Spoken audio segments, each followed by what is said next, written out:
How do I tell you how I survived depression if I didn't tell you how I got depressed? So let's just get down to this. I just have to turn off the fan so you can hear me. I don't want to make this video, delete it, and start all over again. I feel I'm talking too much. Let's just go down to this topic. So I got depressed when I was in primary six, but I never knew it was depression. What actually made me depressed was how I got treated by other students. Due to how slow I am in learning things back then, they always call me this name, Olodo, meaning someone that is brainless, someone that don't have brain. And you know what? The teacher will always support the student in calling me that name. They'll be like, okay, all the students tell her shame, shame. I don't know, but it was really, really bad for me. School started becoming a trauma for me, a nightmare. I would try as much as possible to tell my mom that I don't want to go to school. I'm not feeling too well. I'm sick. If I was a teacher, I would never do that to any student. Instead, I would try to understand the problem of that child. Yeah, so that was how I got depressed. I started seeing myself as someone that is not intelligent, someone that is not smart, someone that is so dull. Yeah, I started seeing myself that way. So I grew up with such mindset. And it affected me so bad to the extent that whenever someone brought up an idea, they would want me to like say something about it. But then when I think to myself, I'll be like, but I don't know anything. Why is this person coming up to me? Like, what should I say? I'm so dumb. Like, what should I say? I'll try as much as possible to fit in to this person standard. So this person won't be able to recognize how dumb I was. Most of the times I hit myself, I slap myself countless times, or I use a sharp object to cut myself. One day my brother caught me in such acts, and he was like, what are you doing? Like, what do you think you are doing? I was like, I hate myself. My brother tried as much as possible to like encourage me, to make me feel good in myself, to make me feel like nothing is actually wrong with me. But this didn't work for me. When things started turning around for me was when I started thinking right. I started detoxifying my mind from all those voices that I have heard before, the voices from my teachers, the voices from those kids, the voices from anyone that tried to make me less of myself. I started detoxifying my mind, detoxifying myself, and saying positive words to myself. That was when my healing started. My healing started when I started to love myself. My healing started when I started to appreciate my growth system. You can't know the definition of love if you don't love yourself. If you don't love yourself, you will accept any treatment or any attitude towards you from anyone. If you don't love yourself, you won't know how you should be treated.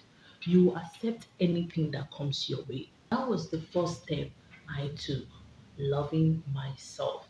And when I loved myself, when I appreciated my growth system, I found out what was actually wrong with me.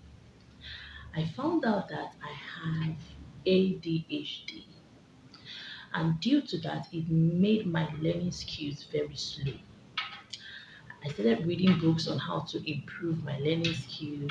I realized that the best way to learn something as an ADHD is to make it more fun.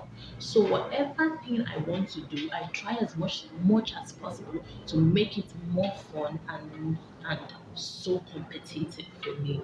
Second step I took in order to avoid being depressed is guiding my emotions. I started guiding my emotions from toxic people. I realized that one of the things that made me depressed was because I easily give in my emotions to anyone. I don't own up to my emotion at all. And due to that, people joke with my emotions.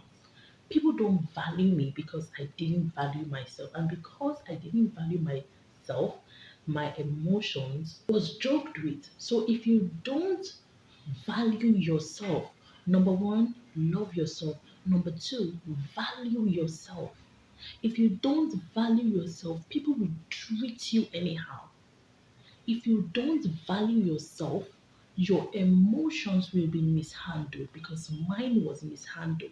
Today you see me smiling, tomorrow you see me frowning. The other day I feel like killing myself, and the other day I feel like living in this world and enjoying my life. Why do I constantly live that way? The reason why I have different emotions like that was because I flowed in accordance to how I got treated by people. So if I should own up to my emotions, nothing like such will penetrate into my mind and affect me mentally. The third thing I discovered that made me depressed was lack of self compliment. I just have to put it that way, lack of self compliment. I don't compliment myself. I always want someone to compliment me. In fact, it almost feels like every single day I dress for people and not for myself. I dress for people to compliment me and not for myself. Whenever I want to step outside, I feel like I'm not enough and I need to dress more in order to like have some compliments. And if no one compliments me or my outfit, I feel less of myself. So what I did in order to stop myself from feeling that way is to learn how to compliment myself. I started appreciating myself. I put on a nice clothes today. I go to the mirror and say, girl, you look so beautiful. You look so, in fact, I really thank God for being you. I really thank God for making me to be you because if I'm not you, who else do I want to become? So yeah, that's how I play with myself. I joke with myself, and if anyone else should compliment me, that is just a bonus. That is how I placed my mind, and my mind started functioning in accordance to that way. That is just a bonus. What else? It's just the main compliment is the one I give to myself. The rest is just a bonus.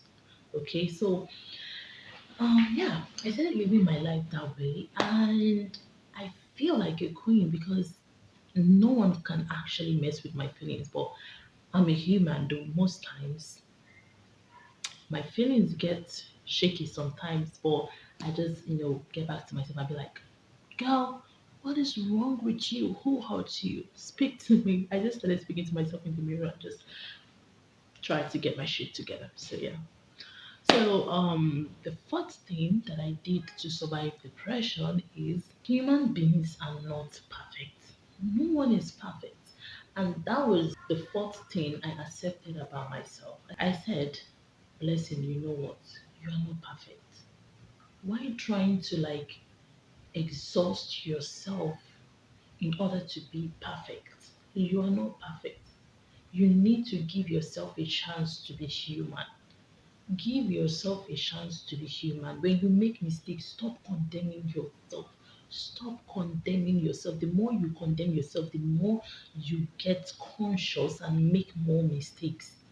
So that was what I did to myself. I tried to accept my mistake. I be like, okay, it is fine. It is fine. I can become better. I say this to myself. It makes me feel so relaxed. And yeah, if there is God, there is hope. If there is life, there is hope. As long as you have life, there is hope for an improvement. So the fifth thing I did is I started detoxifying my cycle. I started avoiding those friends that made me feel less of myself. I avoid them as in how do they take the avoid potopoto? I avoid them to the last. Not like I'm being so rude, but I'm trying to protect myself. I don't have anything bad in mind for these people. But you need to protect yourself in order for you to live a healthy lifestyle. And the 5 steps I took in order to survive depression. It wasn't easy for me. Most times I feel depressed because the way I'm saying it, it feels like it was so easy for me to heal back then, but it wasn't. There are times I tend to do things I said to myself that I wouldn't do again. Okay, so that is normal. If you find yourself in that position, Just give yourself a chance to be human. Try to correct your mistake in a loving and kind way. Just as the way you correct a child, correct yourself that way. Don't condemn yourself, okay? So those are the 5 steps I took in order to survive depression. If you find this video very helpful, I am so glad. Okay? Okay, see you in my next video. Wish you good luck. Goodbye.